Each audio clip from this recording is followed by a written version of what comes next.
The assumption was, it says assigned as a shiur in Hilchis Habayis, Mustam, it's a shiur for ladies.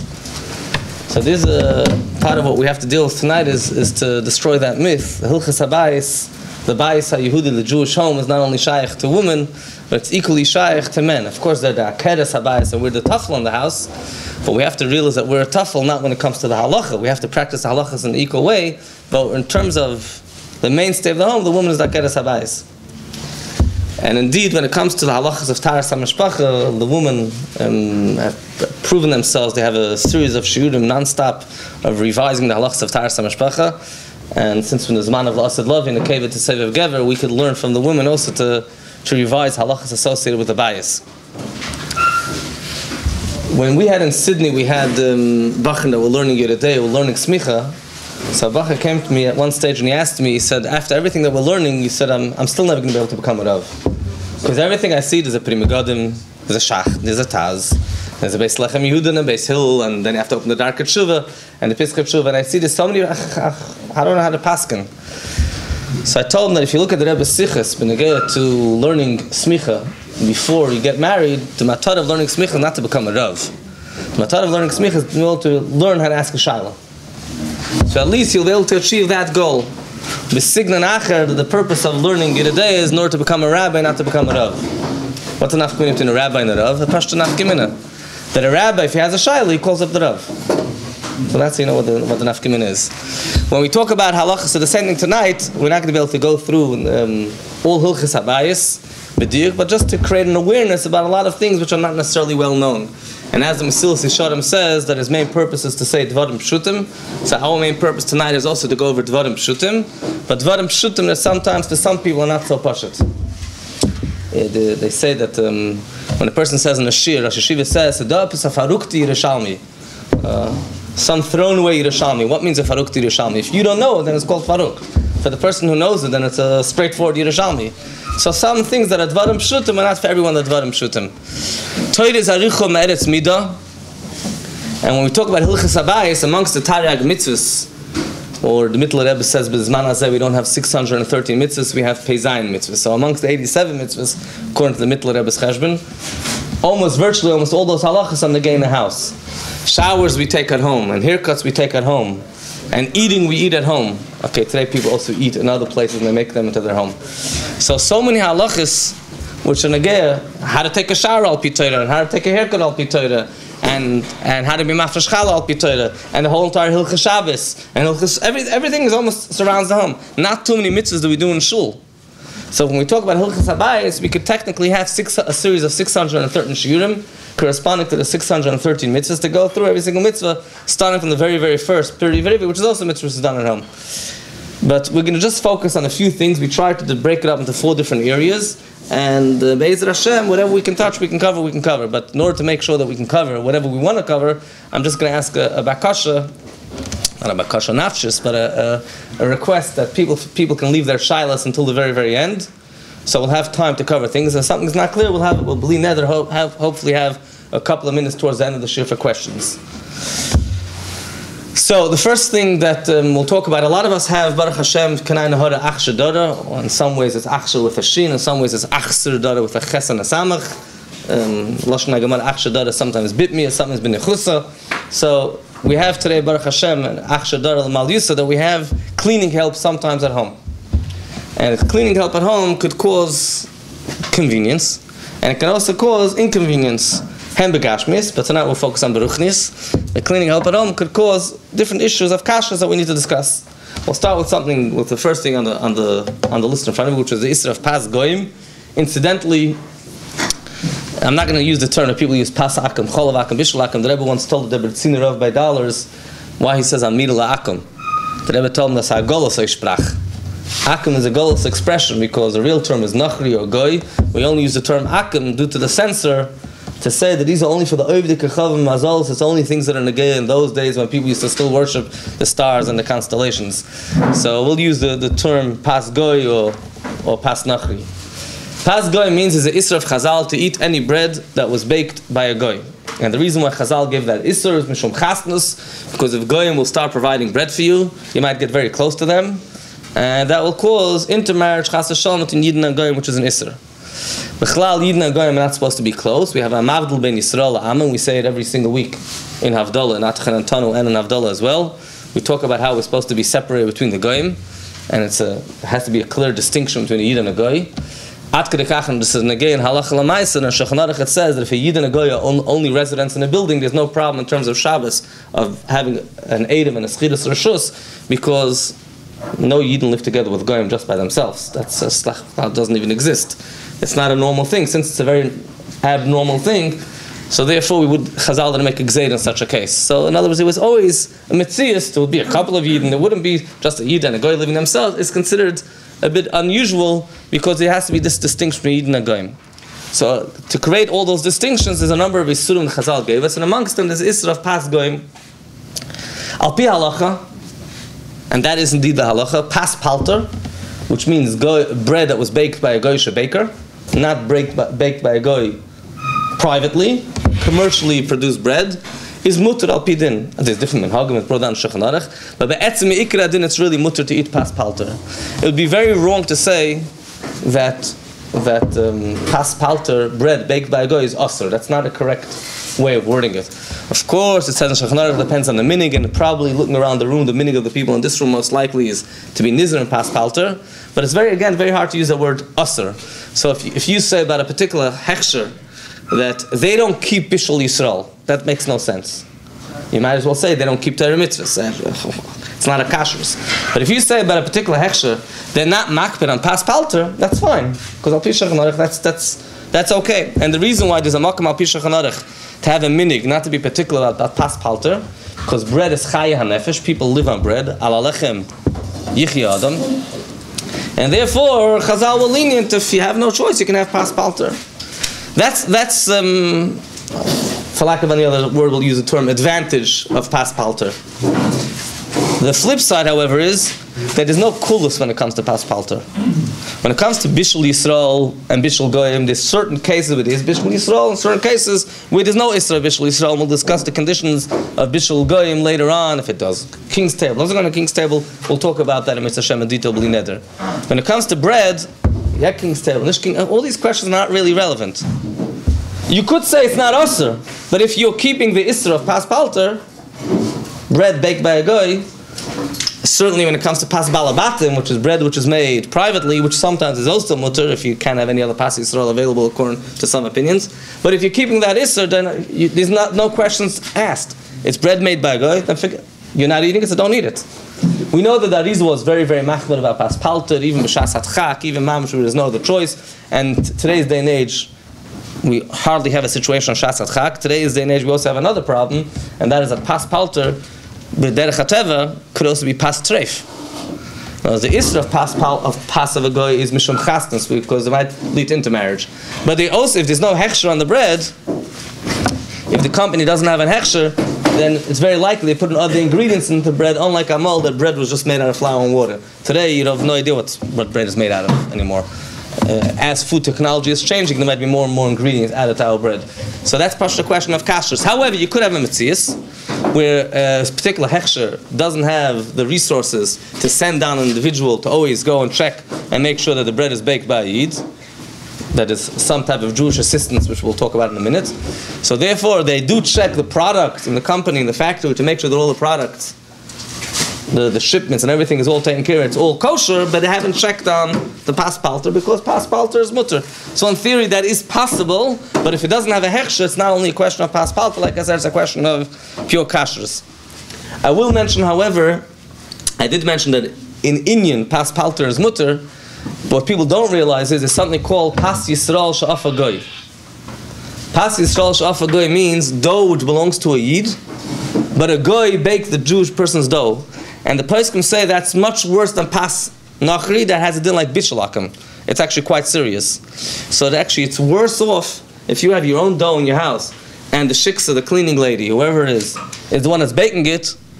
You can't even say, it's not such a big deal. This is mamish very serious.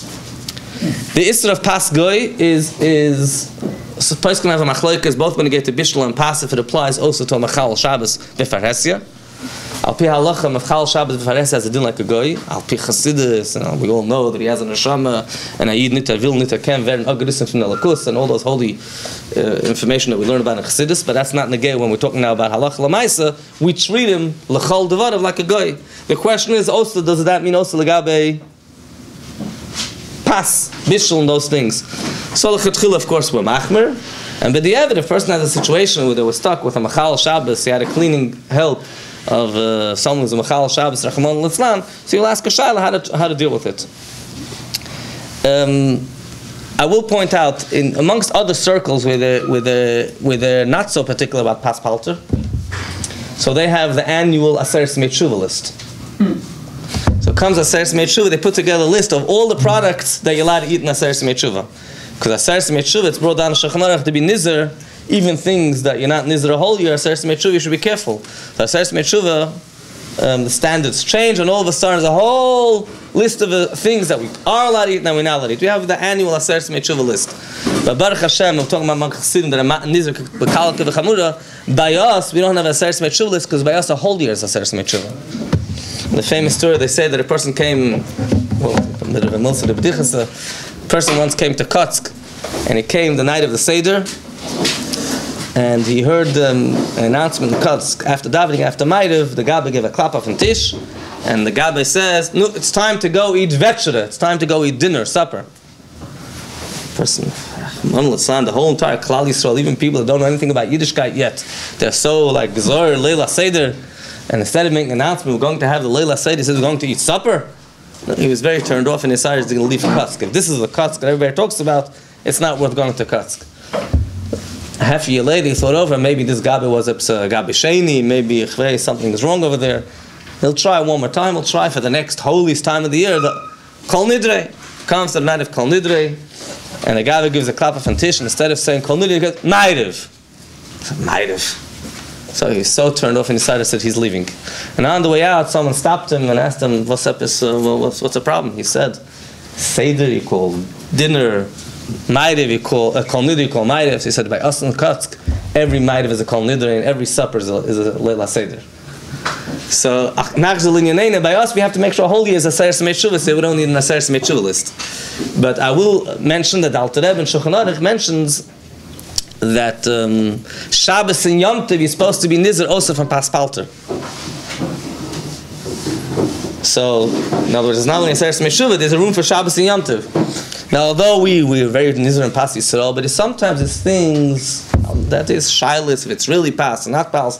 There's different cereals, or some people say, listen, whatever, it's b'chlal, who says this is considered pas? And a lot of people, and pas palters anyhow mutter, so a lot of people, even anshe shlemeinu, sometimes will say certain cereals and certain products, it's not really a big deal. So when it comes to those things, there's a makam akapanim, Shabbos and Yom Tov, Aseres Metshuva, to implement that standard. Shulchan Aruch says they should reach a higher standard. How do you make sure that the bread is pas Yisrael? You don't have to have a yid working. So ultimately, we're going to have a situation of amdu zarim v'rod saying that the goyim are going to be working for us non-stop, like it says in the Psukim in Tanakh about Asad Lavai. But a yid can have some type of involvement, and the involvement, according to the Ramah, even according to the Mechaber Betzim, is if a yid just has even a minimal involvement in the baking, even if he just throws in a splinter of wood in the old-fashioned type of ovens, or in today's day and age, you make the flame go a bit higher, which makes it bake much quicker, that's also fine. So if you light the fire, certainly fine. You can do something even while it's actually cooking, if it's going to make it improve, if it's going to be mishtabeach, if you're going to make it bake quicker, faster, better, whatever it is, that also is considered an involvement, that's fine, so you don't have to not necessarily be the one running the entire show. There's other kulas, and I'll mention other ways how to get out of the problem if you have a goyish help and you don't want to be the one that has to be running the show the whole time. But let's first talk about bishul akum, bishul goyim, to use the gula term, and we'll mention some of the other solutions that exist.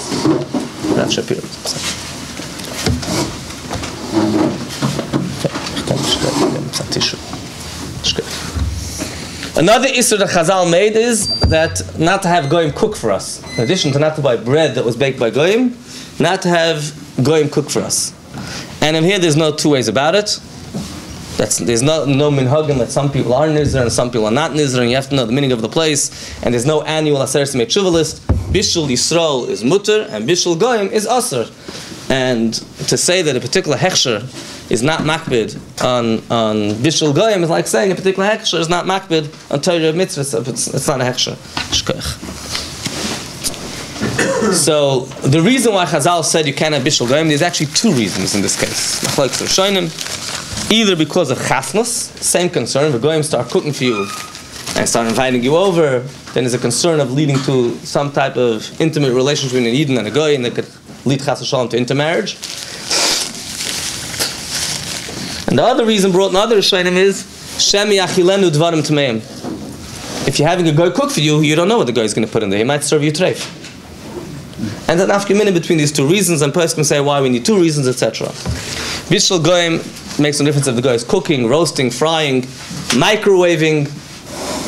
Although if a thing was already cooked and is reheating it in the microwave, that's not a problem. Other than the fact you have to be careful going in the house, what are the ingredients they put in. But I'm saying, absent from that problem, just the fact that a guy is cooking, if a guy is reheating in a microwave, rewarming, we're not worried about it. What we are worried about is if a guy is actually cooking in the microwave. However, Bishul Goyim, on the one hand, is absolutely Asr. On the other hand, not everything is Asr, Mishum Bishul Goyim. Whereas Pas, we said before, if it's bread, if it's made out of the 5 types of grain, then it's Pas Goyim. Bishul, some things are Mutter, some things are Asr. When this particular company says, we're not Makbid on Bishul Goyim, they probably got a clerk that's working there that didn't know how to give the answer correctly. We hope. Or you didn't know how to process the answer. They might have said that this particular product, we hold like the shitta that this product is no Isra of Bishul Goyim, or this method of production. Because Bishul Goyim has a bunch of conditions to the halacha. For example, let's mention 2 primary conditions. One halacha that Bishul Goyim only applies to something which is Einoi Nechel Kameshu Chai, only things that are not eaten raw. In other words, it's not considered cooking if you took an apple or orange or pear, something you can always eat raw, and he cooked it. That's not considered cooking. It was technically, in a sense, cooked, ready to eat before. That's the one way how to explain it. So you have to know which things are considered edible raw and which things are not considered edible raw. Eggs, by the way, although technically you can eat eggs raw, but if a guy prepares you an omelet, thank you, that's asr from Bishul Goyim, that's considered not edible raw. Another condition for Bishul Goyim is it has to be something which is oila al shulchan malachim, or the way it says in Poskim, even al shulchan sarim. Chashva individuals, this would be served by their table. You know, today, the most chashva individual that we have in the United States of America, Mastami eats all kind of garbage food. So I don't know exactly how the conditions work now, but it has to be oila al shulchan malachim, which means it's a chashva food that a guy would invite you over for something like that, because it has some level of chashivas. You would serve it in a hotel, you would serve it by a chasna, you would serve it at a Shabbos table, at a Yom Tov table, lahavdil, etc. So, for example, Toysus asks the question, what about beer? We drink sheikha shel goyim, beer which is produced by goyim. What's the heter for that? Now, I will mention, of course, that there's a separate issue to do with beer, which is a whole Siman Shulchan Aruch dedicated to that, but it's not the subject of our shiur tonight because we're talking about the house. There's a Siman Shulchan Aruch talking about drinking beer in a place where goyim drink beer. There's a name for it in English, it's called a bar. The Shulchan Aruch doesn't recognize that term, but has other terms for it. So there's a Siman Shulchan Aruch about a whole serious shilas involved with that, about drinking in a place where goyim hang around and drink. But we're not focusing on that, we're focusing today on Hilchis Habayis. If we talk about Hilchis Michutz Labayis, then we'll talk in the Tariag Shiurim. So in the house, we do drink beer that's produced by a Goyish company, by Goyim. We're not worried about Bishul Goyim. Toysus gives 2 answers. One answer that beer is not considered a chashuv food, which we probably can second that. It's considered very, very non-chashuv. And the second answer Toysus gives that maybe it's because it's really water. The whole thing is water. And the grain is totally bottled to the water. And there's a question which of those reasons are the primary reason, and the question which is the reason to the primary reason, chaps and afkamin, a bunch of other drinks. Lamashal, coffee. Coffee is a machlokas if there's bishul akam by bishul goyim by coffee. Most poskim say there's no isra of bishul goyim, because just like beer, it's really water. However, there are poskim that disagree and say no, that reason that it's really water is a very shvacha reason, and the main reason has to do with chshivas, and coffee is considered a chashuv drink. Today's day and age is becoming more and more chashuv as we're going along. Cafes, So some poskim aser coffee. Most poskim say it's not a problem. However, it is well known that Arizal was very, very machmer about coffee. Not to drink coffee which is cooked by goyim. And if a person davens nuschari, he might want to take on coffee ariosa, although not necessarily they're linked.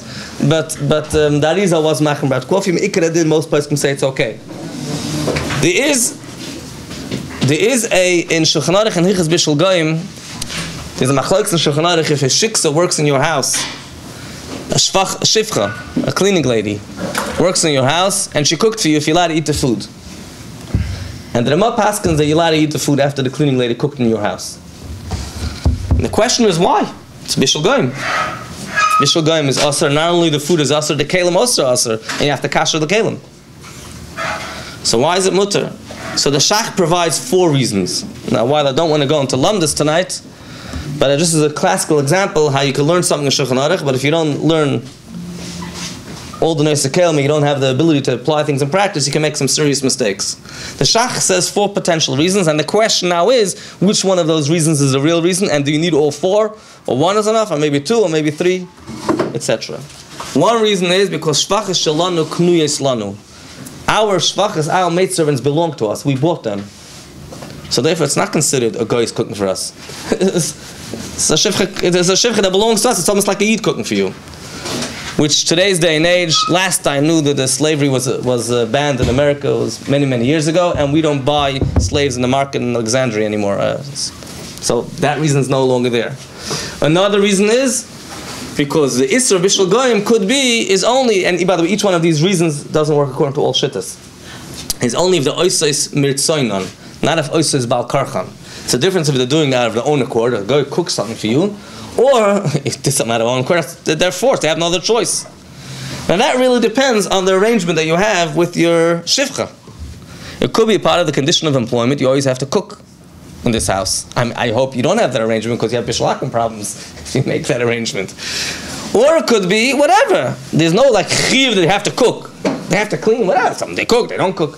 So that could depend on the metzias. Lamashla, a person that needs an aid, very often that can be the metzias. They have set up, they have an aid that does everything in the house, and cooking is also part of their responsibility. So if it's part of the chiv and the oisis bal karchan, there might be another heter.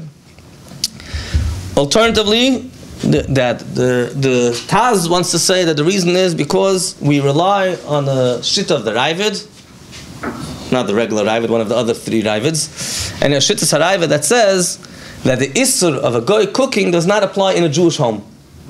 Anywhere outside my house. And that's a big chiddush. We don't pass like that. But b'di'evet, once a goy cooked, well, you don't have to throw out the food because we rely on that shitta. No, that's still legitimate today. And then we have a 4th reason, which seems to be the primary reason, that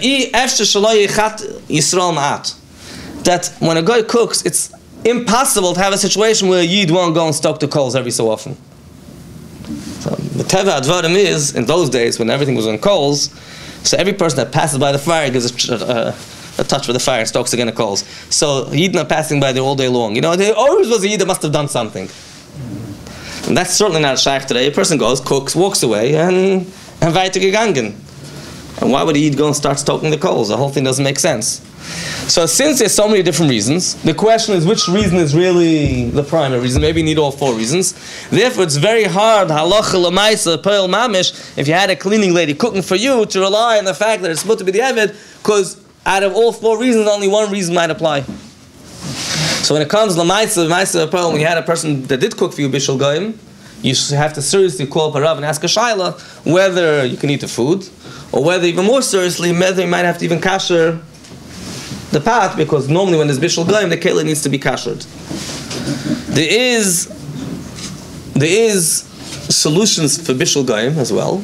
You don't have to do the cooking the whole time. You can, like we said, Sfardim are very, very machmer. Sfardim, you can see certain products that says bishul Yisrael or shittas habis Yosef. That's not only a marketing ploy. I'm sure it's that also, but it also means that a certain standard that's been implemented in this particular product, that according to shittas habis Yosef, the yid actually has to put the food on top of the fire. Or in today's modern factories, they have a whole wheelie, like a thing they wheel in straight into the machine, which is only after the fire is already on. If you're putting something into the oven before the fire is on, that means he did nothing. After the fire is on, the yid does the hanacha.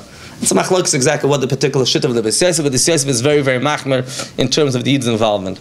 Ashkenazim are not so machmer, and majority of the audience over here imagine is Ashkenazim. And according to Shita Sarama, any level of involvement, even just throwing in a splinter of wood in the old-fashioned days, is considered helping out the cooking.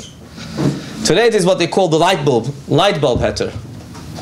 Light bulb bishul Yisrael. Light bulb bishul Yisrael means that a lot of some hechsherim have a very hard time to have a mashgiach always turning on the fire, and it costs a lot of money to pay a mashgiach to do that.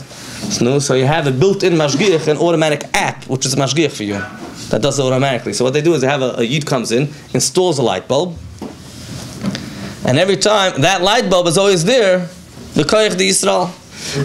There's better ways how you can do this. You can do it remotely. You can turn on the light bulb. There's all kind of with special Shabbos zegers. And they have Tatum have grown way beyond the Ramaz ever thought of. Now I'm going to take questions later. The light bulb supposedly adds some heat, so the cooking is not only done by the guy turning on the fire, but it's also some heat is added by the light bulb. Now some of those Tatum are legitimate. I spoke once to a particular company. They told me what level of heat that light bulb reaches. And so it's such pashta rachmanis to get anywhere close to that light bulb. But I will mention now the flip side, and that is that Shlomo Zalman Auerbach once said that why there's so many Yidden Chas Hashem that intermarry. He said, no, because Chazal said, Bishalakim leads to chasnas. So if there's so many Hatarim that people are relying on all kind of dreidlach, no, that also leads to chasnas. That was his spin on things. So some of these Hatarim are really very far-fetched.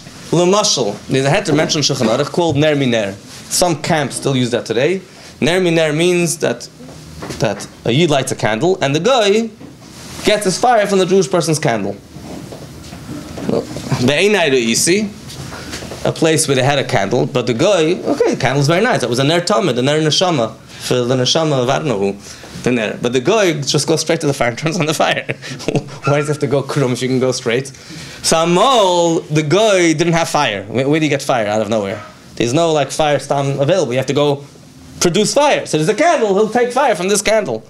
So why does he have to go? You don't have to be chayshish that the guy won't use the candle. But today's day and age, it's much easier to turn on the knob on the stove and in the oven than to go and take from the candle. So not always is that practical. In addition to that, a lot of poskim say the ner miner is only b'shas chak. It's not l'chatchila. Okay, sometimes tak have no choice. You have an aid, you have with an old man, there's no yid around, and it's not practical. A lot of people use the ner miner in a very, very far-fetched way. A lot of today's ovens don't necessarily all have them, the more modern ovens, but some ovens have what we call a pilot. So the yid turning on the pilot, and then the yid can go shalom al Yisrael, and the guy can cook for the rest of history, because there's now a pilot, ner miner. So besides the fact that it's a shas chak, it's also not practical because occasionally there is what we call blackouts, malfunctioning. So you need to start oitchel again from the beginning and relight the pilot. And at that stage, Yid is already far away from the factory or from the Jewish home. But a lot of contemporary poskim say that ner miner is only shaykh one-off, twice, but not constantly. In Metzias Amol, they didn't have the shaila because Amol, you lit a candle, and the candle didn't burn forever. It wasn't a ner tamid. Candle extinguished, and then you lit another candle. Today you light the pilot, and you can go and travel to the other end of the world, and now you're just relying on that pilot. So a lot of modern poskim want to say that the heter of Shulchan Aruch doesn't necessarily apply because there's no heker that Yid was involved. Take it or leave it, but it's anyhow a shvach heter. So the real way to do things is to have Yid turn on the fire. There is another inyan altogether, and that is that in addition to the fact that we have an Isra of Bishul Goyim, we have another problem, which is leaving, and we said if a goy cooks and the kelim will become treif, the kelim could become treif by the goy doing nothing, by you walking out of the house and leaving a goy with your kelim. In theory, leaving a goy with kelim is a problem, because a goy could do a lot of things with these kelim. First of all, he can cook machalos hasudas, he can cook treif with these kelim. He can do bishlakim with these kelim. He can cook kosher food, but he'll cook them. He can cook milchiks and fleishiks and milchiks, mix them. So really there has to be a system in place that a guy can't just go and access kelim without any level of Jewish supervision. And that level of access, that level of vigilance is not required only in restaurants and hotels, but it's also required in homes. So there is a system called Yotzev and Nichnas, where you can go in and out, and the guy has no idea when you're coming back. It says that if you're going to daven, then he knows it's going to take you a long time.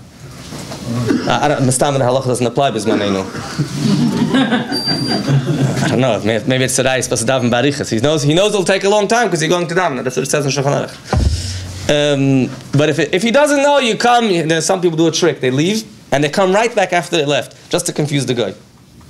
There's cameras that you can set up. There's a whole system you can set up, which cameras only work, of course, if the guy knows that there's cameras there and he thinks that you're checking the cameras. So there has to be some, or you can lock up the milchiks, lock up the fleishiks, warn the guy that he's not allowed to bring in any other food. Warning him you're not allowed to bring in other food only helps the fact that you don't have to worry that he cooked treif. It won't help you mixing milchiks and fleishiks, but it helps part of the problem. But there has to be some level of mirsis. If the guy knows nothing, there's a whole section of Shulchan Aruch and Rambam, we learn about Yain Nesach, that the guy is scared that maybe the Eid will come any second. The guy doesn't even know that he's not allowed to touch half of these things. So what's Shaykh Mirsis? I saw a sefer, a guy put out a sefer called Ezra Kahalacha for goyim helping in a Jewish home, and he put a guide in the back for the guy in English, but he should have put it in Spanish. Put it in English, but anyhow, whatever, according to the needs of the community. So the guy has to know what the rules are, and he has to be mirsus. I spoke once to a rav that gave a hechsher in a particular place, and he took off his hechsher. I asked him, why did you take off his hechsher? I said, well, he found he did something wrong. He said, no, if he found he did something wrong, I could give him a knas, I could do things. He says, the problem is different. The guy had no mirsus, he'd do it also in front of my eyes. He's not scared of me. Never mind, someone else took over the hechsher afterwards. But, nice to show you this is. But there has to be some level of mirsus that the guy has to know that you can't do certain things if you're around, and he's told these instructions, and he understands the instructions. Some of our cleaning ladies don't even get, you can't even get past first base. You have to understand the instructions, and there has to be some level of fear. The halach is, if you left to go with kelim, after me'es la'es, after 25 hours, the kelim are mutter regardless. Because we have a steak, it could be the guy b'chal didn't use the kelim. Even if you did use the kelim, 25 hours might have passed already. You might have used it for davar ha'poigim, etc. So after 25 hours, it's anyhow mutter.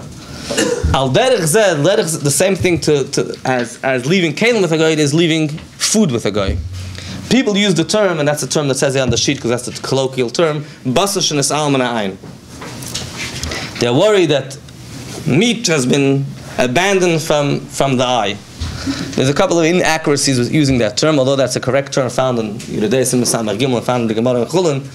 But really, there's no such issur called basar shenes'al min ha'ayin for Ashkenazim. Basar shenes'al min ha'ayin is mutter.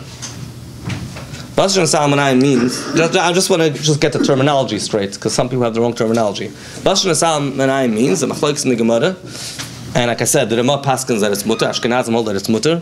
If you have meat, and you left the meat, no going, no nothing, no tevek, you left meat. Could be, you never know, could be a cat came in the middle and took your meat and put another piece of meat instead. The cat might have gone into the fridge, how do you know? Or in the Gemara says Irvim, it doesn't say cats, it talks about ravens, but the idea is the same. So that's an issur of basar shenes'al min ha'ayin. You can't leave meat out of your sight. And we don't have that problem. We have a different problem called chashash hachlafa. Chashash hachlafa means that there's a concern that if you're transporting things via a guy or even via someone who's a mumur le macholos asudis, who's not makbar in these halachas, who's not a shema Torah mitzvahs, there's a concern he might have switched this food for another food, and that could apply to meat, it could apply to cheese, it can apply to wine, it can apply to flour for shmura matzah, and it can apply to fish, and it can apply to many other things, and possibly even to bread. So, when it comes to chashash hachlafa, that's a serious concern. If it's a legitimate hechsher that you're buying from, you shouldn't have the shaila. You bought from the store, and which has a proper hechsher, they shouldn't only be makbid only on the kashrus, they should also be makbid on the transportation and the delivery system, that if the truck driver is a guy, then they made sure they have shtei chesamis and proper seals in place, and if there isn't that in place, then you should question the standard of the particular kashrus that you're buying from to begin with. But it could happen, a mistake. It happens sometimes, occasionally, certain things can be a mistake. And like I said, that could be either in delivery or it could be in your own house. It's not the store's problem, it's your problem because you walked out of the house and you left to go with the food. So first of all, there's a had to be mentioned about Yosef and Nichnas. If there's a yid, even a cotton, even a child, even a guest, but someone that the guy knows that he has to be worried about. Not if there's a bedridden individual that can't get out of his bed, doesn't know what's going on, and you're relying because he's a yid on premises. And like I mentioned, if you're going to daven, that doesn't help because the guy knows that you daven barichas, like it says in Shulchan Aruch. The guy also has to understand what it means milk and meat. I'm going back to what we spoke before about mixing things and cooking things for you. Yeah, they're going. A guy went. He was told everything about milk and meat, and then he went and put his coffee into the fleshig microwave. He said, I didn't mix it with meat. Or he put butter into the cholent because it wasn't milk, it was butter. I mean, these things are very, very normal things. If a person, he doesn't know about the sugi of tam, of mishras, lit and tam ke'ikr, he doesn't know of any of this stuff. Things have to be explained. Brachul bitcha aktana. Back to the guy swapping around the food. So first of all, there's the Yosef and Ichnas, or the cameras, etc. Or there's something called revach lahachlif. Revach lahachlif means that the guy has to have some type of gain out of wanting to swap around your meat with his meat, to switch it around. Why would the Epis want to switch the meat? So if he's providing it with a piece of meat that's more lean, and yours is more juicy, that's revach lahachlif. He got a good cut. He got a good deal. Or he maybe thinks the kosher food is tastier. That could also be. But sometimes there's really no interest, and that's not necessarily solach hatchila. In fact, the Tzemach Tzedek is not so comfortable with relying on this heter called revach lahachlif. But there is such a heter called revach lahachlif, and that's all for a b'diavad system. Also, I will mention the b'diavad, when you're already facing such a situation, we mentioned that you need to have certain things. You need to have anything which is issa deraisa, you need to have 2 seals. Anything which is issa derabbanan, you need to have 1 seal. So meat, for example, to eat treif meat is issa deraisa.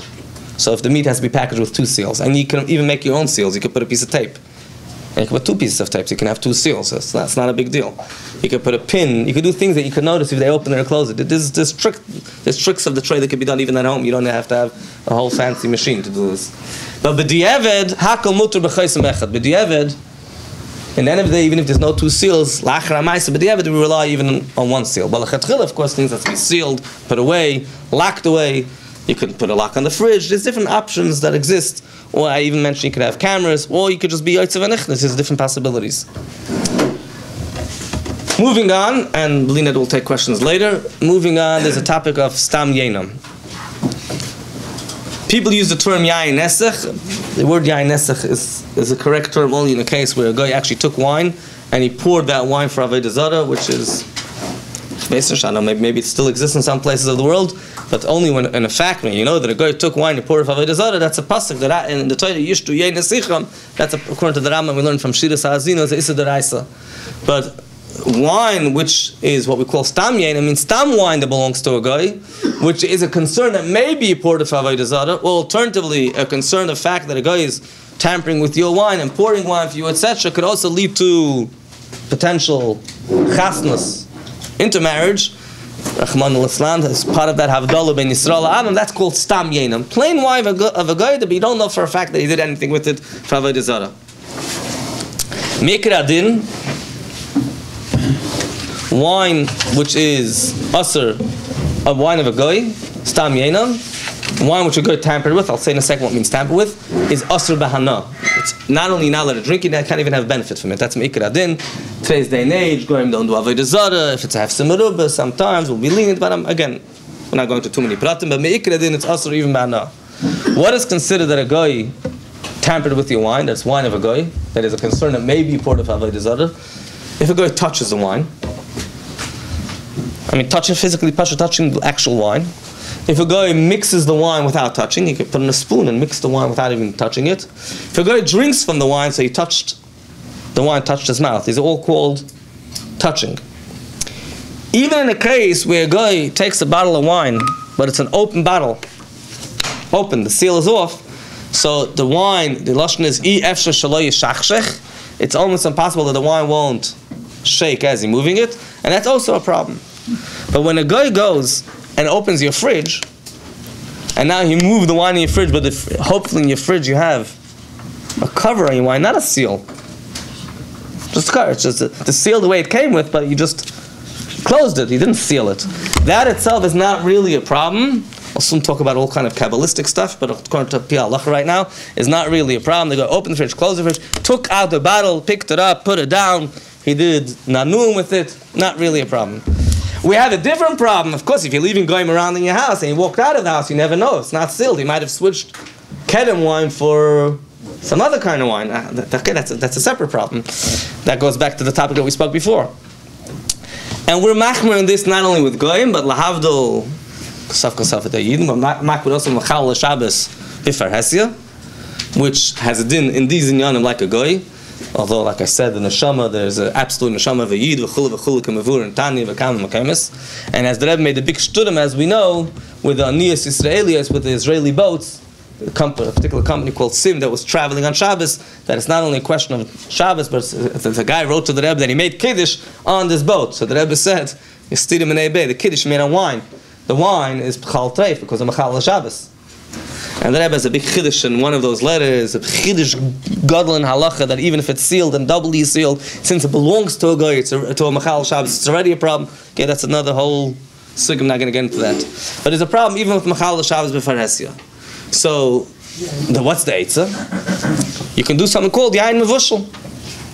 Once wine has been cooked, then it's not a problem. There's two reasons why yain mevushel is not a problem. I'll just mention one of them. One of them is because it's lo shchiach. Well, I'll mention both. One, because it's not very common to have cooked wine. Who cooks their wine? And the other reason is because it's not chashuv once it's cooked. And no guy invites you to drink yain mevushel with him. It won't need, because it's very, very cheap. It's poor once wine is cooked. Anybody who's a wine connoisseur will appreciate that once it's mevushel, it's less. But most people who drink wine and don't know how to make a teva, meitiv, and better wine, or wine which is not so good, one appreciate that mevushel is less. There's a whole machlokus among contemporary poskim if the pasteurization that's used in some companies, if that's called mevushel, and they have to find that every single company has a different standard about what degrees they put it up to call it mevushel. There's a mental maroz of the zangus and starks will have shalema. He takes his wine, puts it into a pot, turns on the fire, and he makes it mamash yain mevushel. That's like it says in the shachi, smite that it boils and the water goes down. There's no question that's called yain mevushel. So yain mevushel is not a problem. A guy could touch it, tamper with it, deal with it. Again, you'll have the problem. You never know if you still have yain mevushel because you might have exchanged it with another wine. Again, that's as long as you have a proper vigilance and supervision. But the fact that a guy touched the wine, he could touch it, he could look at it, he could dance with it, it could be an open bottle, he could pour it, he could drink from it. None of that is an issue. This is all al pidin. Some people have a chassidish hidur that the makbid, that the guy shouldn't even look at the wine.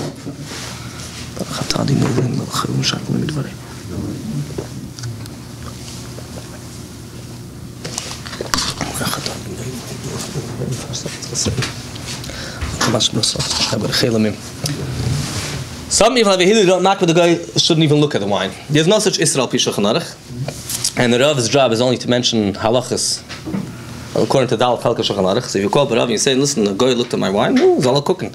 It's not mentioned anywhere in Shulchan Aruch, it's mentioned somewhere in Inshallah, the same time mitzvahs l'Reb Menachem Abavli, and a few other svarim it's mentioned. Some people, and there's all different standards how people take this issue of the iyas goy. Some people are not makbid if it's mevushel. Well, loy tahei the iyas goy chamudim in the giyas goy. It makes sense if a guy is allowed to touch mevushel, so you should be able to look at mevushel. Some people are not makbid if it's sealed. Same story. Some people are makbid. Again, I don't know Kabbalistic stuff. I have no idea how the Kabbalah works when a guy looks at it. If it goes through the glass covers or doesn't go through the glass cover. The Rebbe was certainly makbid on that. Most people are makbid only when it comes to koshel bracha, not for stam average day-to-day drinking wine. They're makbid for kiddush, for avdallah, for yain shel v'chsamazon, etc. There should be a guy shouldn't have looked at it, but it's not, like I said, it's not al pidin. Certainly, there's some people that have what we call a tarta desasri approach, or otherwise known as a ksil b'chosh chaylach, which is they're very, very makbid that the guy shouldn't look at their wine, but they're buying wine from the store which they're not makbid on riyas guy. Not the store wasn't makbid, the factory wasn't makbid, because there's a lot of hechsherim which are yireim shleimim, good high quality standard hechsherim, but they have goyim working in the factory, and the reason they have goyim working in the factory because they'll tell you we're not makbid on riyas guy because it has no source of Shulchan Aruch. It's a chassidish hidur that some people have, but we're not makbid on that. So you're buying that wine, but then you make sure that nobody in your house looks at the wine. So it just doesn't make any sense. So you have to be just if you want to keep that hidur, you have to make sure that you're consistent. Moving on to Kashrus B'chlal. Of course, Kashrus, before we talk about Kashrus, it's important to make sure that you buy foods that are kosher with a proper hechsher. So sometimes you can have food which has in it very, very holy letters written in Ksav Ashuris, which says, Bashgochas, Ishirei Lakim, Nechme V'noim, Vasig V'chasad, Harav HaTzadik, Harav HaKadosh, etc., etc., and you can have a big streimel and long paste, but it doesn't necessarily mean anything that the food is absolutely kosher. In fact, sometimes it's an indication in the reverse. And this is a real theme, because anybody knows anything that's going on. Some of these people don't send mashgichim not once a year, not even once in a yovel. Kipshute. But the paycheck, they make sure they get the paycheck v'itoy v'zmane, and that's actually what that hashgacha actually means, that this person got a proper paycheck. There's a famous expression that kashrus is a treif business. So it's important to make sure that you get from find out from Yidna Yirei Mishleim about a place, that this food that you're having is from a proper hechsher. People often joke and they say they need to have 2 hechsherim on every product. You need to make sure it has one of the standard hechsherim, the big 4, the OU, OK, star K, etc. And you also need to have a chassidish hechsher, because otherwise it's not kosher. It has both. Why do you need to have both? Because you need to have a chassidish hechsher to make sure it's pas Yisrael and chalav Yisrael and bishul Yisrael, etc. You also need to have an OU to make sure that it's kosher. So it's important to make sure that regardless of what it says over there, and knowing a bit that's going on in the world of kashrus, there's some places that it's mamish shrekedik if you know what's going on. Pshutik hamashmoy dinim shechanarech no meshgich, not yoytze, not nichnas. And the paychecks you can sometimes pay through other ways. So you don't have to be yoytze v'nichnas even to pick up the paycheck today's day and age. So and that can be quite a serious issue. So just Yeda Hakol V'Yishpet, people should just be careful in making sure that when you buy something, you make sure that the kasher standards are up to scratch and the person is reliable and he's comfortable and you can ask questions, etc., etc. But having mentioned that, once you make sure, I'll mention just B'derech Hagav that they asked once a Rav in Eretz Yisrael, one of the somebody came and asked him which kashrus could we rely on. So he said, "Atam mechutz laaretz, you're from America, atay chol hakol." You can eat everything. Why? Because unfortunately in Eretz Yisrael there's an awareness, there's a mudaut, an awareness to this, that there's this hechsher, that hechsher, and there's the whole politics, this hechsher, that. Over here it's in a lot of places, even amongst Chassidushin and everything, whatever. It has holy letters on it, it's kosher. We know that not necessarily what it says in it means absolutely anything, but that people have this kind of approach. There's certain things. I'm not only talking about in Yonim of Chalav Yisrael, when there's Ramosha functions, Het and all these other kind of things. I'm talking about Pashut, Kipshut, making sure that they actually keep Halachas and Shulchan Aruch. The Rebbe once spoke about learning how to kasher chickens, flesh, kasher at home. The Sikh the Rebbe once spoke about that is a lost art that people used to know how to do, take and do what they do in the shlachtos. Hadacha kamaisa, malicha, hadacha basrais, rinsing, salting, etc. And today people don't know that it's important to learn. The Rebbe didn't explain. I don't think the Rebbe explained why. I mean, there could be a number of reasons. Could be some kids are growing up thinking that you don't have to kasher flesh. That could be quite serious. Could be it's a chinuch thing. Could be stuck on shlichus, you'll need to know. But the Rebbe spoke that it's important to learn to know how to do it. So, although begashmis, in terms of hilchas habayis, since most of our products are coming, except for liver, it sometimes doesn't come like that, but most products are pre-kashered. We're not going to go deal with that. We'll deal with more with the kashrus that happens at home. You can get a chicken that's been kashered and everything's fine, and then sometimes you find in it there's redder spots. So al pi halacha b'derech klal, those redder spots are what we call moil ba'alma. It's just juice, it's nothing, it's mutar ba'achila, you're allowed to eat it, you're not have to be particularly concerned. Sometimes you can see a discoloration, and that could be sometimes a problem, depending on what kind of color. You have to sometimes bring it to a Rav. People often ask a question, they saw some broken bones. Today's day and age, very often that happens as a result of the machines. But I've received a whole lot of questions about particular chickens that they found. They didn't take out this, they didn't take out the spleen, they didn't take out the kasher with the heart, with everything attached to it, which is, again, it's just a testimony to the standard of the hechsher. But sometimes you can get stuff, sometimes there's legitimate mistakes, but too many of them is not legitimate. Sometimes you can get something which is officially kosher, but not necessarily was it kasher properly, and then you have to go to a Rav and find out.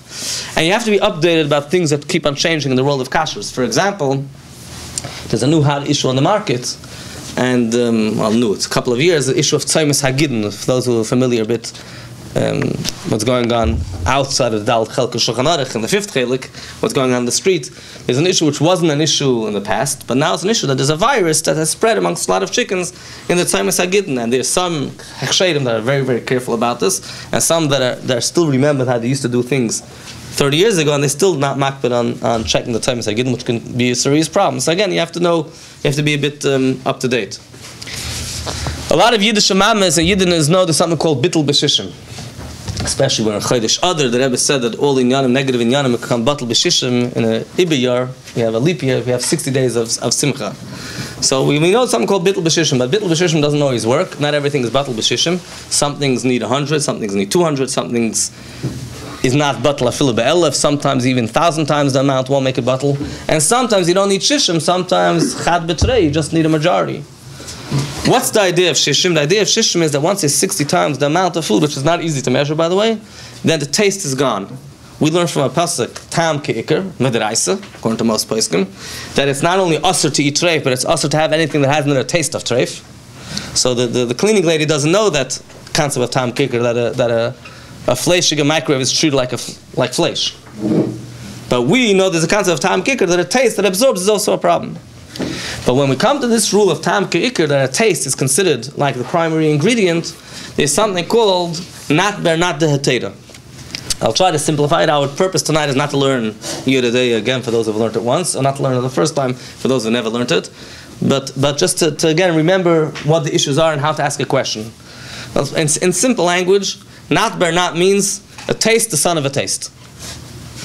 And the hetera means a taste, the son of a taste, of a permissible taste. Let's talk about this on a practical level. So if I cooked meat with potatoes, al pi halacha, these potatoes are considered fleshig.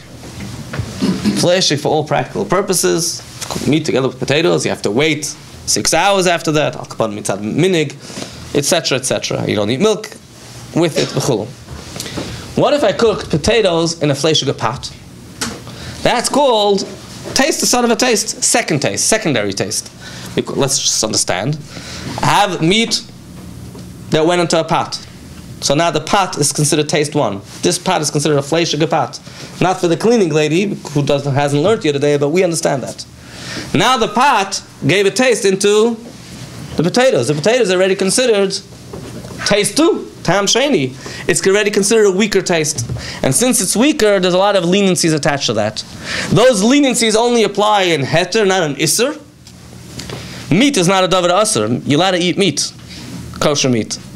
So therefore it's considered a weak taste. But with treif, you can have not bar, not bar, not bar, not bar, not a million times, it's still asr. So for example, if you cooked treif meat in a pot, treif food in the pot, then you cooked potatoes in that pot, and then you took those potatoes out and you cooked it in a different pot with carrots. Then you took those carrots and put them into a soup.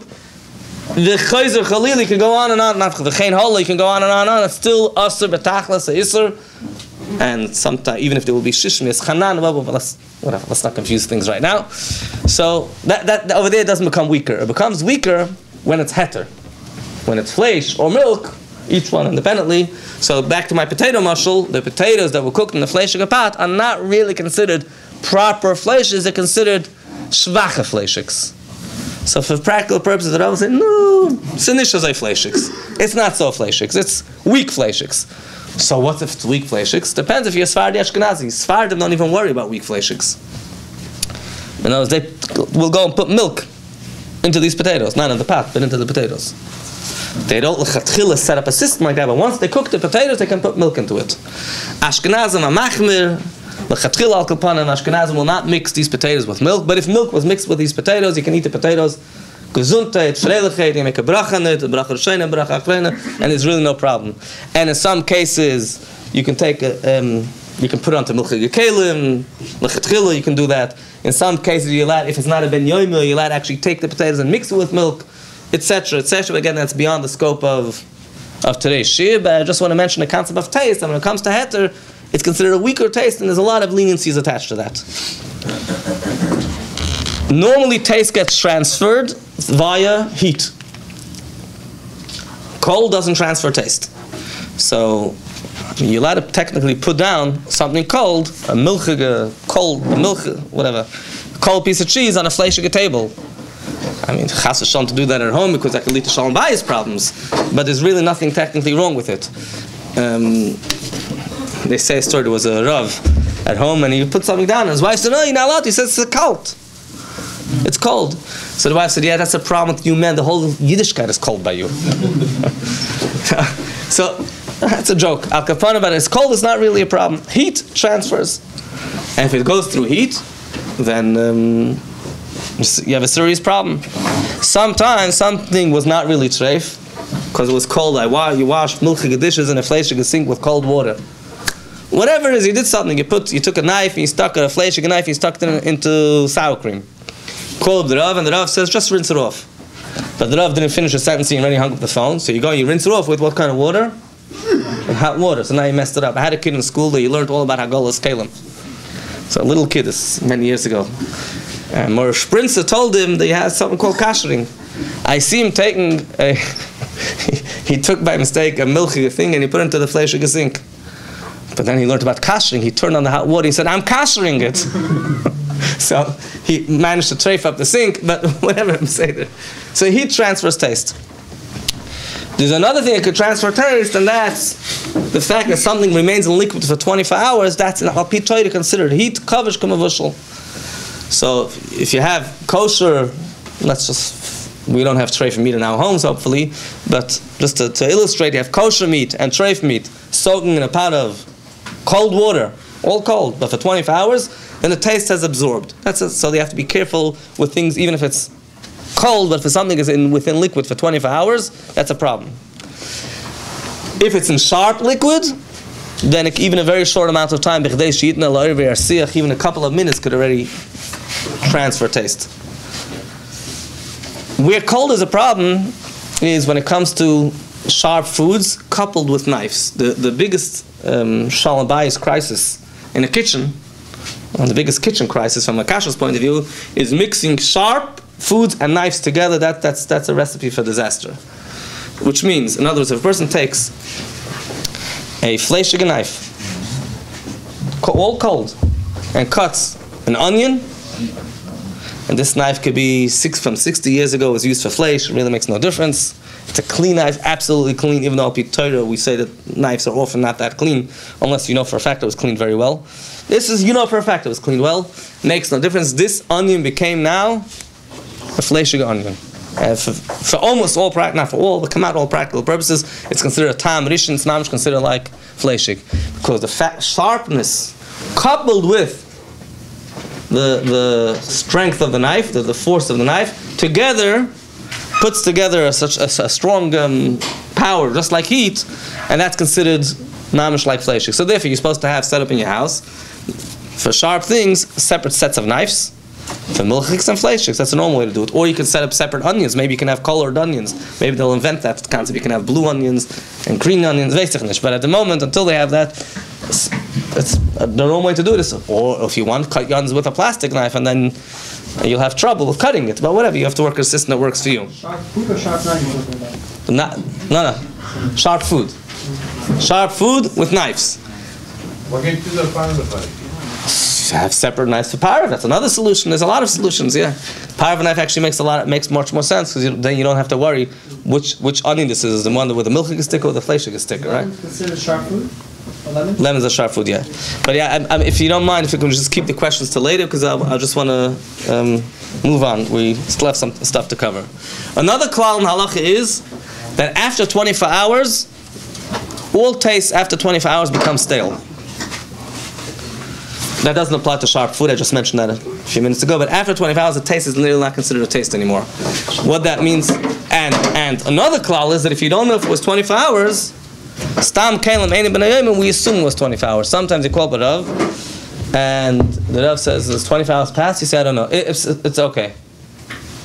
And then you think to yourself, the Rav is a psakal. He doesn't take Yiddishkeit that seriously. Maybe really it was really within 24 hours. You don't have to worry about that. That's part of the klal. The Shulchan Aruch says that if you don't know, we assume it's not 24 hours based on a spek speaker, which is not negif right now. What happens very often, they call the Rav with a shaila, and the Rav says, the Rav says, the food is okay. No, I threw out the food already. But the derech klal, that's very often the answer. The food is okay, but the pot is treif. And usually people think it's the other way around. The food chas v'shalom. I'll throw the food right away. That's not any problems. I just want to know about my pot. And the reason for that is, again, I'm not talking when you have a mixture of sharp foods. If you have a mixture of sharp foods, then changes the whole dynamics. But what happens is as follows: if it was after 24 hours, this keli is not really considered fleishiks or milchiks, whatever it is, because that fleishik taste is no longer considered a taste.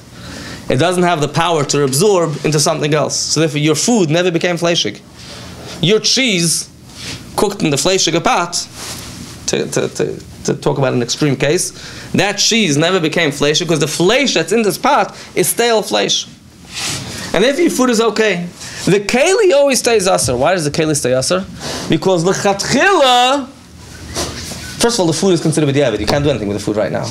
L'chatchila, you're not allowed to use a pot that's after 24 hours of fleish for milchiks, because you might use it within 24 hours. There's a gzeda like that. So this pot now has in it an old fleish taste, a fresh milchik taste. So therefore, we just don't use it for anything, even though in theory could be used for some things. Well, we don't use it for anything, not for milchiks, not for fleishiks. We don't use it for anything. So the pot will often remain. The food will remain kosher, and the pot will have to be kasher because the chatchila has to be kashered. Well, I want to point out that when I said before that cold doesn't cause problems, except it's for 24 hours, except with a knife and sharp foods, something which one has to be careful is that if cold milk spills on cooked meat, on cold cooked meat, then, or even in any meat that has cracks in it, al pi Torah, that's much more serious. And that could happen in a fridge. In there's a new invention called a fridge. It's not so new. And that invention has a lot of problems attached to it, because in Shulchan Aruch says you're not supposed to put in one box milchiks and fleishiks. They didn't have fridges in the time of Shulchan Aruch, so couldn't say put in one fridge, but it says not to put in one teva. And even the goyim will have to understand it because they have a compartment for dairy food in the fridge. People put in the same fridge on the same shelf, milchiks, fleishiks on top, and it just spills. And think about what happened in Europe. No balabasta would put them together in such a way. So I'm not going to say that it's asr mikra din. I'm not going to say that much, but certainly one has to be very, very cautious. If a bit of milk spilled onto meat that was cooked or roasted or meat that's spiced, it's considered as if it has cracks, and that's considered the milk absorbs, and then it could be a problem even with cold. Otherwise, normally cold is not a problem. Another klal that's a very important klal to know, a klal called achzuk reis alei machzakina, which means you don't have to assume the worst. You don't have to assume something terrible happened if you don't know that it happened. So a lot of people have, I don't know if it's OCD, it doesn't necessarily mean OCD, it could be from very, very frumkeit, but they don't know the klal of achzuk reis alei machzakina, that a fly is floating over their head, and then I didn't see the fly anymore. You never know, it might have gone into the pot. There's no such halacha, you have to worry about it. It might have gone into the pot, and it might have not gone into the pot. So we assume it didn't go into the pot. So for example, you find a milchig spoon in a fleishik sink. You don't have to worry that you rinsed it with hot water with fleishiks. Could be you didn't rinse it in the chlal, could be it's just there. Or make it better, it was found in, an easier case, found in the fleishik drawer. Could be it was rinsed with cold water or warm water, which was not yet to let us by. Could be there was no flesh at the time. Could be there was a davar apayim. There's a lot of could be's, a lot of sfeikas. So you don't have to assume the worst. As long as you have some other possibilities, it's not a problem. Of course, the correct way is to make sure we have separate stuff for milchiks, separate stuff for fleishiks. Echad be'echad lo yigashu, they shouldn't get close to each other. Shulchan Aruch even mentions having separate salt shakers for milchiks and fleishiks. Although the salt shakers of Amal were not salt shakers, they were salt dippers. People dip their food into the salt, so it's salt shakers is much less of a problem, although there's still a problem of steam. So when you're pouring salt into a pot or even in a plate, the steam that rises, the halacha is that zeya, steam that rises, is considered like the food itself. Steam that rises from flesh is considered flesh. Steam that rises from pizza is considered pizza. That's the halacha. So when you're putting the salt shaker, even today's day and age salt shaker, put it in a distance or whatever it is. With kids, you have to talk about ketchup, not about salt shakers, because the Mezuza the kids, they actually put the whole ketchup bottle into the food, and they say they don't eat food with ketchup, but they eat ketchup with food. So therefore, you have to. It's a good idea to have separate for milchig, separate for fleishiks. And Shulchan Aruch it says they used to make a sign on the milchig kelim and engrave it 3 times. That was the minig, based on the pasuk charitzei achalav. And if you found a knife in the street, If it had 3 scratches in it, then you right away know it's milchig, because that was the minig. There's all kind of stories with blood libels, when the milchig, they found the scratches of milchig knife, whatever, all kind of stories. In today's day and age, we don't have that minig. We buy this blue and green, there's different colors. So you don't have to necessarily do with scratches. But if you want to keep the minig, you can still do it on your ketchup bottles. You can make 3 scratches on the milchig ketchup bottle. So it'll be kind of the minig of having charitzim on the chalav, and they have a separate bottle for fleishiks. I mentioned before about being careful about the fridge. In the sink, of course, you have to be careful that the milchiks and fleishiks don't mix together. Of course, obviously you can't rinse milchiks and fleishiks together. On the stove, it's important to be careful not to cook milchiks and fleishiks at the same time. That can cause to a lot of problems. Milchiks and fleishiks could spill out. People sometimes get confused. They take a ladle from one to another. This is ma'asim b'chol yom. Steam, if it's open, alachas kam v'kam, it could spritz. Steam could go from one to another. But often when people say, I put something down in the, there's a common area. There's the milchig area and the fleishig area, and what people call the common area, otherwise known as the treif area. So the treif area, it's not really a problem.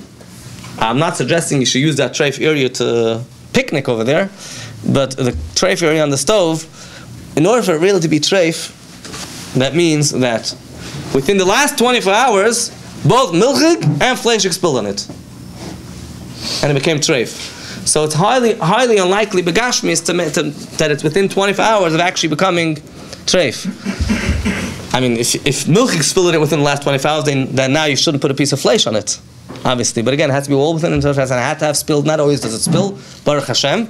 But of course, you should treat it like treif, and that's what we call the common area. But with the evid, it's usually not a problem. I mentioned about steam. Steam is considered like the food itself. If you put a cup of coffee underneath your urn of hot coffee, you put your hand on top of the coffee, you'll feel the steam. You can feel the steam. But often, if it's mamish just a distance away, it's just a tiny bit higher, you don't feel the steam anymore. It's not Yetzelet's by anymore.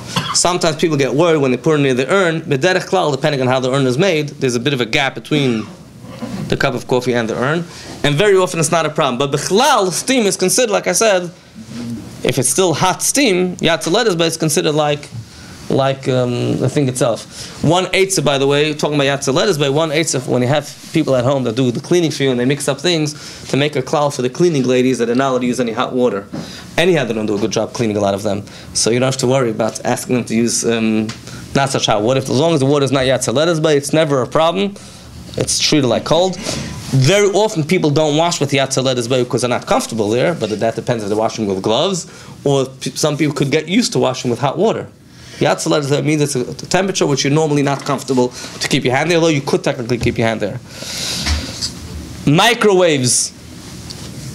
You have to make sure that in the microwave you either use it for milchiks or use it for fleishiks. Just make sure you have set it properly. You could technically cover something and have a double wrap, but it's not necessarily recommended to do that on a regular basis. I'll mention, we don't have a lot of time, I'll just mention Mekitzer 2 more things about Kashrus, and I want to move on to another topic. There's an issue of toiloim. A lot of people think that there's a siman of Shulchan Aruch here today, a siman Pei Daled, and they think that siman is specifically for, not for Chassidim. Chassidim are not particular about bugs. It's Misnagdim learned that siman. I don't know why the Tzemach Tzedek spent so many pages in his Piskei Dinim and in his Shuvas to talk about Toiloim. He didn't know this Chiddush that siman Pei Daled is not a Chassidish siman. It might be that non-Chassidim are very into Toiloim, that could be, but it is Israel Pi Shulchan Aruch, and could be 1, 2, 3, 4, or 5, or 6 lavim. For each one of them, 39 times Malchus. And I know the Mitzvah says if you go to a person and give him 1 patch, he gets upset. So 39 times 5, it's quite a lot of patch. It's just, patch, it hurts. And besides that, it's also Israel Pi Shulchan Aruch. So when it comes to Toiloim, it's quite a serious issue. And one of the problems with Toiloim is that there's no bittul. Because a bug is considered a berry, it's a complete species, and therefore can never become bottle. Aside from that, is something called nikra iser. It's distinguishable. It's an independent entity, and when something is nikr, also can become bottle. So things have to be filtered and cleaned, etc. There's different distinctions with. I'm not going to go through all the laws of infestation, but there's a distinction between something which is normally assumed to be infested, occasionally assumed to be infested, but it is common. It's a minority, but common, or very rare. If something is normally infested and it's mechuyev to have bedikum min haTorah, has to be checked properly min haTorah. If something is occasionally, well, occasionally is the wrong word. It's a minority, but it's common, which could even be less than 10%, is considered a mir hamatzi according to tzemach tzedek. Then it has to be checked with Rabbanan. But it's a lower chiyuv of checking. If something is mamish so rare, it's less than a mir hamatzi, it's not common. It's not only a minority, but it's also not common, then you don't have to check it at all. And that, now when people start asking questions, do I have to check this, do I have to check that, do I have to check that, that you have to get updated constantly because things change depending on one type of, what do they call it, no? Pesticides. It depends on a lot of different things.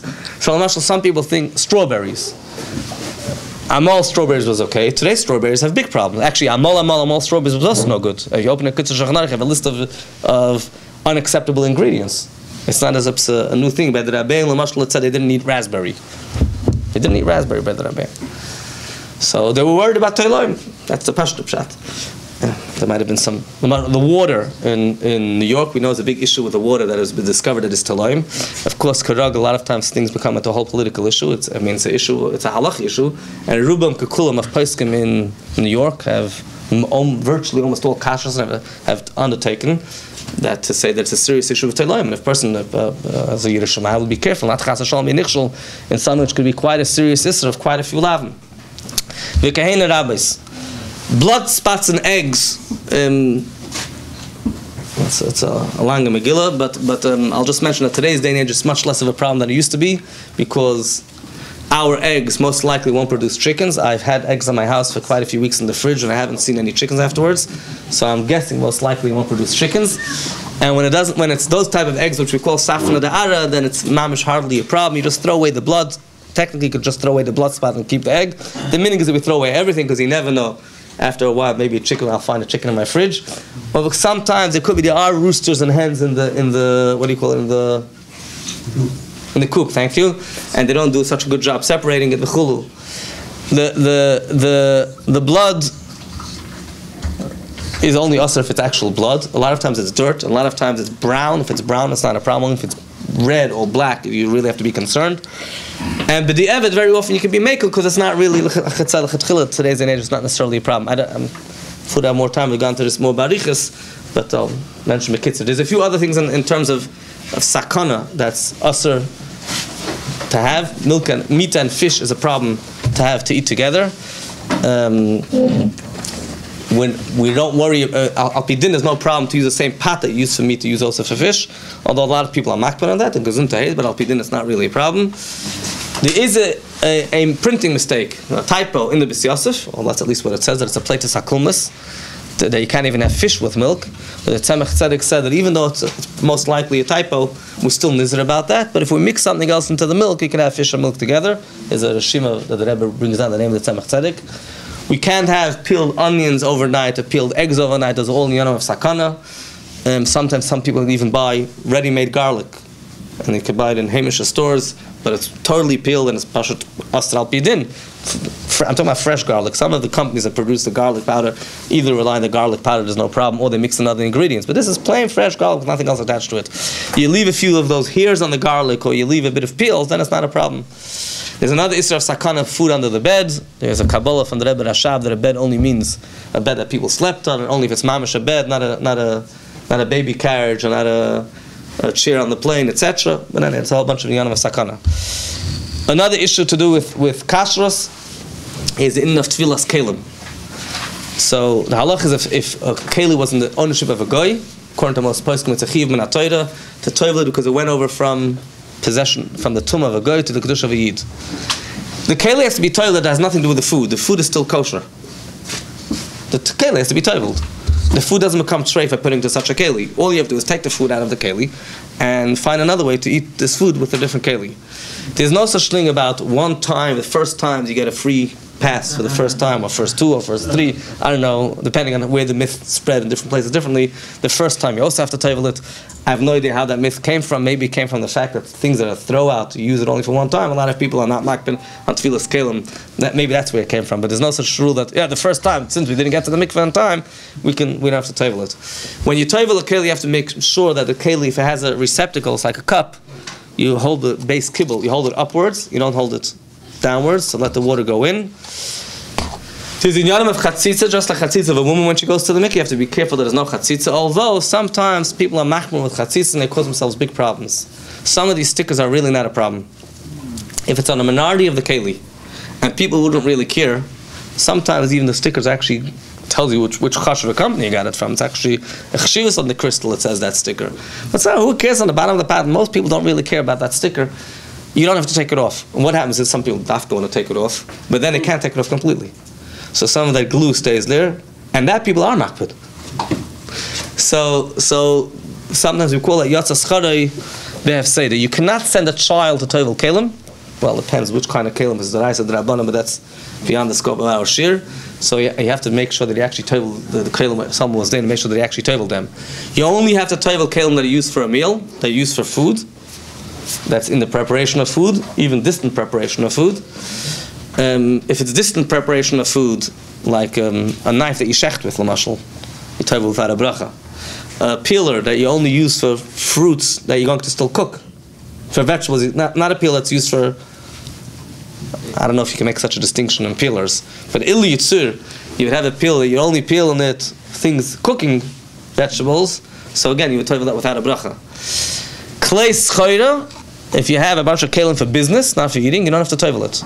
Some people have a thing that you want to buy someone a beautiful shalach manas, and today's in shalach manas is more than matanas levyanim, not like the Rambam. So you buy a fancy keli and a fancy dish and one of those achdus baskets, and we arranged already the tefillah for you also, and that could sometimes be a problem because if the tefillah was arranged, it wasn't mechuyev b'tefillah at the time. It wasn't a klei suda. It was a klei matana, like klei schayra. So that tefillah is not really considered a tefillah. So you haven't really helped the guy. And there's an eitzah. What you could do is you can already be makne to the other person, ask the other persons, and then you can Tovel for him. Well, there's solutions for that. Metal kalim has to be Tovel min ha-Torah, glass has to be Tovel min Rabbanan. Plastic, porcelain, these kind of kalim is a machlokes, has to be Tovel altogether. I think the minig in general is my Zayde Paskins like that also, it's Tovel without a bracha. Electric kalim have to be Toveled. Ein chachma vein eitza vein tfunul neged Hashem. It's a keli, has to be Toveled. It'll get ruined. So it'll get ruined. But derech hatev usually doesn't get ruined, although I have no insurance. If you just leave it for a couple of days, you let it dry. Some people put in rice inside, and for a couple of days, and then you can use the keli, and everything is fine. Some people, what they do is they do a trick with electric kalim, and they give it to a guy, and then they borrow it from the guy. That eitzah works for Shabbos, well, you don't use electric kalim on Shabbos anyhow, but in Shulchan Aruch, you have that eitzah in the time that you can't Tovel temporarily, you give it to a guy, so now it's a guy's kalim, and I just borrowed it. There was a guy in Sydney that was very, very rich. She told me, she was a secretary in the yeshiva, and she told me she owns so many electric kalim. I didn't tell her this whole eitzah is b'chlal shvach eitzah, but because the Alter Rebbe says that if you're going to be leaving it in your hands, so also l'shaka b'yad Yisrael, it's not a guy's keli. Temporarily for Shabbos you can do that trick, but you can't do it long term with your electric kalim. Another solution, what you could do is sometimes you can go to a uman, to a yid who's a professional. He'll destroy the keli. It has to be a professional, not a hedyot. And then this yid, this professional yid, will make it back into a keli, and then it's a keli made by yid. That sometimes could be done. It might sometimes be worth it to Tovel it better than doing that. So you have to think about it. I want to move on to the topic of Mezuza. I know we're running a bit late over here. We're going overtime. But we did say we're going to talk about Mezuza, so we're going to go a couple of minutes overtime. Forgive me, please. A lot of people do a lot of renovations in their house, Baruch Hashem, Kanai Nahara, and they spend a lot of money, but they forget about the most important renovation in the house, which is the Mezuza. And I'm talking about two aspects of Mezuza. First of all, the standard of Mezuza. I've seen just in the last few weeks Mezuzas which not Shomer Dalsis Yisrael, but those Mezuzas need a particular shmira. Mezuzas that were bought in stores by people that wear a talis with chutum, which is kafel shmeina, and they daven with a siddur, which is nosachari, and ala miles, but the mezuzahs are not up to scratch. Pashat kipshuta. You really have to be careful when you buy a mezuzah. You have to get it. First of all, I would highly recommend you get a mezuzah. Go get it checked by someone else. There's mezuzahs in the market, and a large amount of mezuzahs in the market, which is pashat negias, pashat pastel, pshuta kemashmoy. Like I said, I've seen some of these things with my own eyes, and oilam goilam. Oh, mezuzah, whatever. It's not like buying, in the chandelier in the house. You have to make sure you get something good. The guy in the store says, "You want mahadrin mezuzah? Or you want basic?" No, so I want to get mifsaim. It's not mifsaim mezuzah. It's Puzzle, call it. Do you want a puzzle mezuzah? Or do you want kasher b'diavad? You have to make sure to get the right terminology. And again, this is not a joke, this is real life stories. Then there's the other problem that people don't put the mezuzahs in the right places. You can walk down the street on Kingston Avenue, you can walk down the blocks, and you can see a lot of mezuzahs that are in the wrong places. For me, this is sometimes a hobby. I sometimes look at places and I mezuzah is wrong, mezuzah is no good. I walk into people's houses and I tell the person, you mezuzah in the wrong place. I had so many Rabbanim of it, they didn't tell me anything. So I tell them, these Rabbanim are very makbid on Shmiras Einayim, they don't look at the mezuzah. And what should I tell you? Mezuzah is in the wrong place. And sometimes, by the way, the Rav didn't even understand the question. I mean, if he didn't come into the house. Because I know, personally, I had a case which was a bit of a complicated case. I'll actually share with you the case because it's interesting. I had, in one of my Esser Golias, Golsa Lubavitch, one of the different houses that I've been, so the house was, this is like a doorway to go into the kitchen, like you have over here, like a doorway. This is not really a doorway, because these poles are most likely not really there for any beautiful purpose. I don't think it makes this place beautiful just to hold up the pillars. So this is not really, let's assume this is a doorway. There was, and naturally, there was a mezuzah, this is going into a room. There was a mezuzah on the right side over there. But then after I put a mezuzah, I didn't notice. So right over here, there's like a shelf with like a bookcase or whatever you call it. Another shelf on that side, and I threw a shelf, like not a shelf. What do you call it? Like a cubby. A cubby, yeah. This high. I realized right away I can't call this a doorway. You can't go through over there. There's a shelf. It's easy for me to stand over here, so I'll show it over here because that's a bit too far for me. I can't walk through over here. There's a cubby over here. I can't put a mezuzah over here. So I write it with the pashtus. I have to put right over here in the cubby finishes over here, let's say, goes down here. Over here, I'll put the mezuzah on the side. But I wanted to check with someone else. I know someone that actually knows Hilchos Mezuzah very well. I discussed with him and back and forth, had a discussion. I'll come over to your house. Comes over to my house, he says, I didn't even realize this is what you're talking about, which is a very normal thing because you try to describe something to somebody who doesn't see it. My kids, of course, told me, of course, he agreed the mezuzah has to be here. My kids, the first few days, told me, Tati, you put the mezuzah in the wrong place. I call this the children mezuzah. This is the mezuzah all the children can reach. This is 10 tefachim high. That's considered there's a ceiling on top. There's a mashkef on top of it. Doesn't have to be mamish directly on it. And that's just an example. By the way, there's a lot of houses on Crown Street, particularly, that have just mentioned they have a gate to go into the house. On top they have like a mashkef, and the gate has one part that's fixed. And they put the mezuzah over here. You can't mezuzah because you can't walk through over here. You can't put the mezuzah. You have to put the mezuzah on the gate, right down there, in the same way as my kitchen before. But there's a lot of examples where people put the mezuzah in the wrong place. First halacha about a mezuzah, you have to put the mezuzah in what we call tefach hasamach l'chutz, which means in the most external tefach facing out of the room. So let's say, we have a room over here. So in the first tefach, it's easier to show over here. In the first tefach, outward, you're going in here, that's where the mezuzah should be. You go to a lot of homes and the mezuzah is very, very deep in. Sometimes people do that they want to protect the mezuzah, shouldn't go raining in the outside mezuzah. Even though l'chatchila should be tefach hasamach l'chutz, okay, it's still kosher if it's not. But in rooms inside the house, very often you see people don't have the mezuzah in the place which is l'chatchila where it should be. Here's another wall, it's easy to show. This was a very big wall. So if you're going into the room over here, in the first tefach, that's where the mezuzah should be. The entire mezuzah should be there.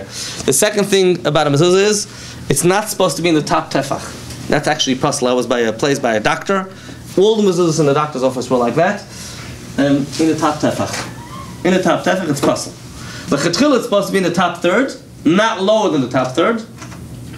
If you're not sure if you know how to measure, so put it a bit higher. As long as you're not putting it in the top tefach. In 770, they changed all the mezuzahs. Somebody wrote to the Rebbe. They all were a tiny bit off, and the Rebbe told me you should go change them. You can see all the marks in 770 and on the maybe you can still see them. I think it could. Mezuzah is supposed to be crooked simply because machlokes Rashi and Bein Tam should be standing or laying. So we put it crooked. Crooked means the top of mezuzah, like you can see over here, tilting into the room. Not always do you have enough space. If you don't have enough space, then you just put it standing. Especially if you're getting sometimes these beautiful, nice, big mezuzahs, the ones that are called mahadran mezuzahs supposedly. So sometimes you can't. It's okay. So if you can't put a crooked, you don't put a crooked. Mezuzah should be under, preferably depending on the case, under the The mashkef, how do you say mashkef in English?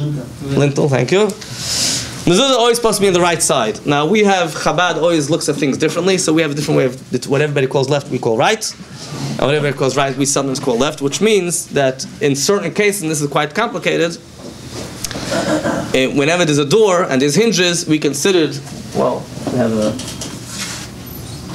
well, actually you don't have it over here.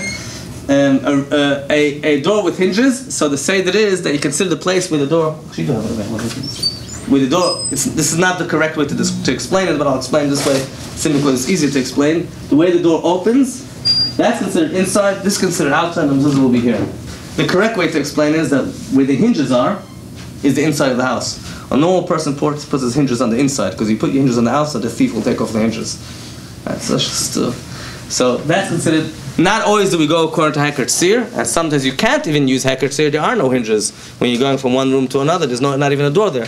So you have to check where to put the mezuzah there.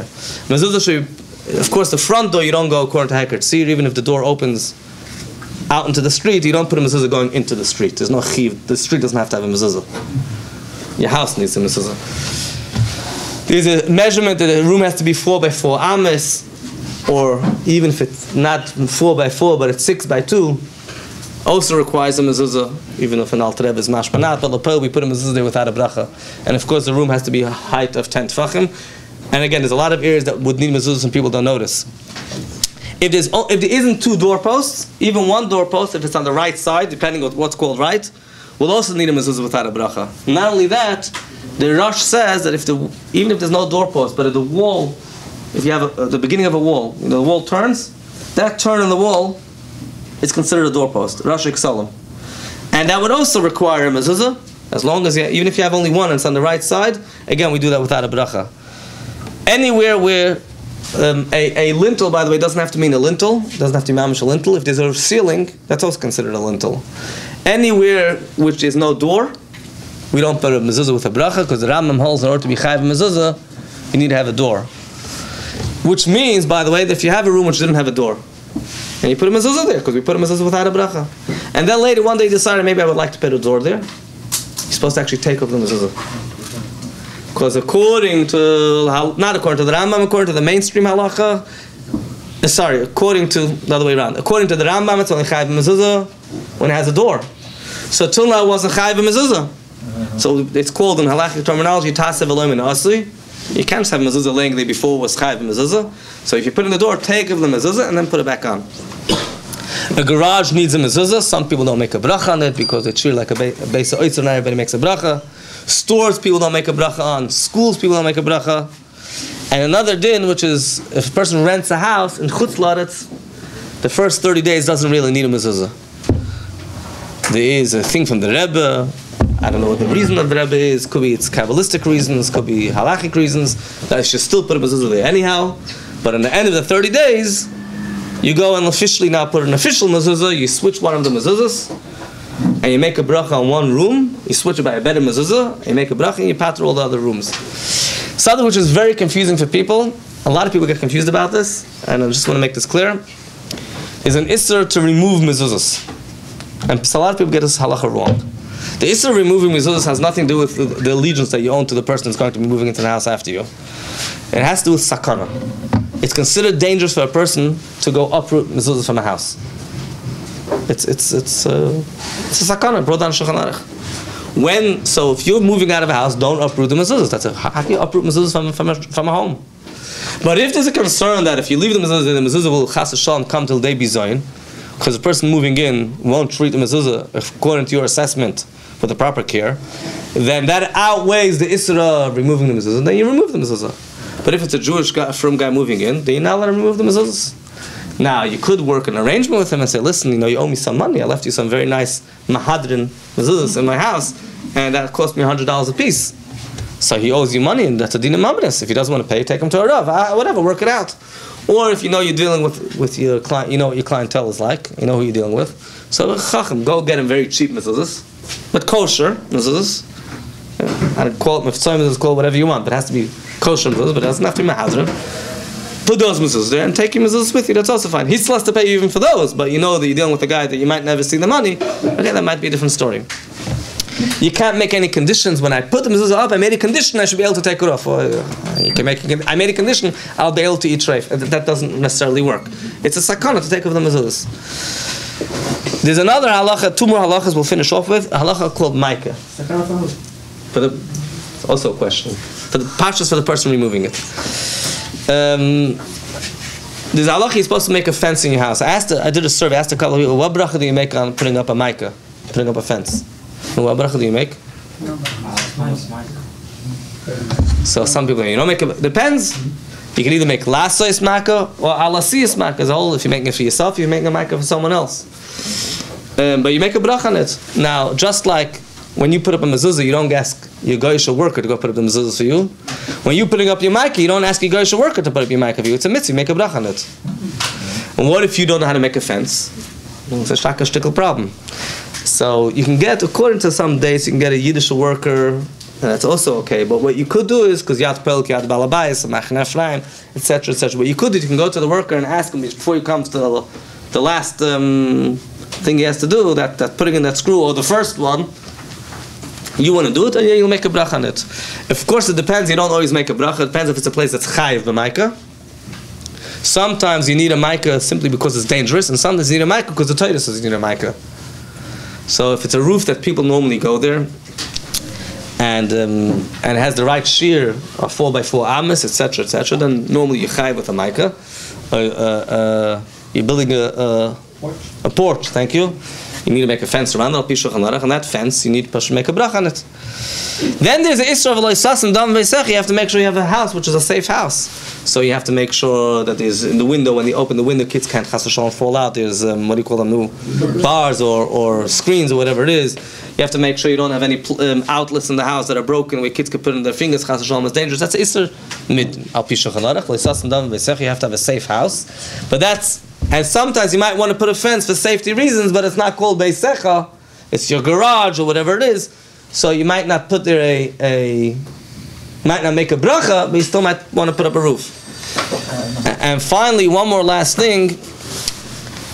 I recently did some renovations in my house, and I was doing some research, wanted to find out, there's a din shulchan aruch, you're supposed to put an amal amma zeichel l'churban. Have one area which you don't paint properly. So I naturally told the contractor to arrange that. Although it was interesting for me to know if there's anything from the Rabbi on this topic. It doesn't sound very Chabad approach. We try to do Zeichel L'Gula, like the Rebbe when he came to Camp Gan Yisrael and he saw a sign Zeichel L'Churban in one of the bunks. The Rebbe suggested they should make maybe a Zeicher for Bini Beis Hamikdash.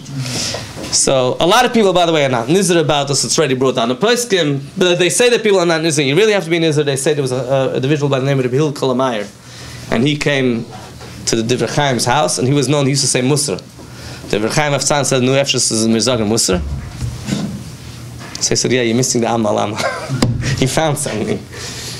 Some people are very makbid. They have a Zeichel Churban in every single room of the house and in every single place, but they have Churban, only Zeichel Churban. But this is Sedim Shulchan Aruch. Recently, it was printed a letter of the Rebbe Rashab, a new sefer, where the Rebbe Rashab writes to make sure they have in his house the Amal Amma, Zeichel Churban, like it says in Shulchan Aruch. Well, I mean, it says in Shulchan Aruch. I don't know if we need something from the Rabbi, but it's also something extra special. Of course, our focus has to be on not Zeichel Churban, trying to make sure that we have a house which is a Yiddish shtub, a Chassidish shtub, and by building our own personal Beis Chabad in the way that the home is a kosher home and all the halachas are observed properly in our home, we'll be zeicher to build the armor and the palace for Melech HaMashiach and the Beis Chabad HaKloli, V'ikri, V'Pnimi, V'Mahusi, which is the Beis Hamikdash HaShlishi, which will be the ultimate Beis Yehudi Chassidi taken from Yad Mamish. Next week, the topic of the Shiur is Hanhogas Habayis, which is more about how we actually, not the halacha so much of Kashrus, Mezuza, and those things, but how we actually interact in our houses. And this will be a bit of a different spinnery, more in Yana from Sifrei Chassidus V'Karetz, rather than halacha itself. Mitzvah Shem will be ready after Bini Beis Hamikdash.